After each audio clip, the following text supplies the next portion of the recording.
আজ আমি বানাচ্ছি মটর পনির। অল্পই করব, কিন্তু ফেসবুক বলেছে যে অরিজিনাল কন্টেন্টের ভিডিও আপলোড করতে। তো ভাবলাম পনিরটা যখন রাতের খাবারে রাখবো তাহলে ভিডিও করে নিই, তাহলে দেখাই কীভাবে রান্না করব। তেল গরম হয়ে গেছে, এবারে আমি মশলাটা দিয়ে দেব। মশলার পেস্টে আছে কাজু, টমেটো, জিরে ধনের গুঁড়ো, কাঁচা লঙ্কা, একটু আদা দিয়ে পেস্ট বানিয়ে ওর মধ্যে হলুদ আর গুঁড়ো লঙ্কা দিয়ে কড়াইতে দিয়ে দেব।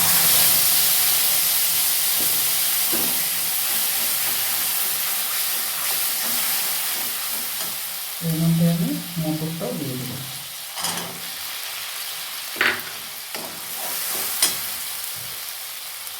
পরিমাণ মতো নুন দিয়ে দেবো। এবার একটু ঢাকা দিয়ে রান্না করে নেব। দেখুন আমার মটর হয়ে আসছে। এবার এর মধ্যে পনিরটা ভেজে রেখেছিলাম আগেই, ওটা দিয়ে দিলাম।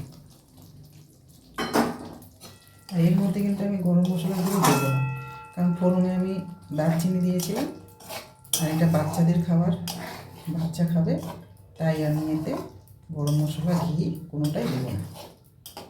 দুটো কাঁচা লঙ্কা দেবো, আর আমার কাছে একটু লাল ক্যাপসিকাম ছিল, সেটা দিয়ে দিব।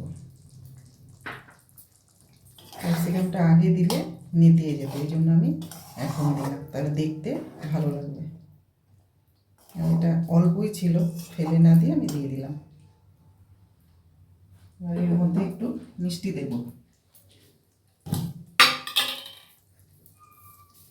মিষ্টি দিয়ে নেড়ে চেড়ে আর একটু রান্না করে নামিয়ে নেব। দেখুন আমার মটর পনির কিন্তু হয়ে গেছে। এবার এটা একটা বাটিতে নামিয়ে নেব। নামানোর আগে একটু ধনে পাতা ছিটিয়ে দিব। ধনে পাতা দিয়ে বন্ধ করে দেব, এবার নামিয়ে নেব। এই যে মটর পনির আমি নামিয়ে নিয়েছি। এবার দেখুন কত ভালো লাগছে, একটু কাছ থেকে দেখালাম।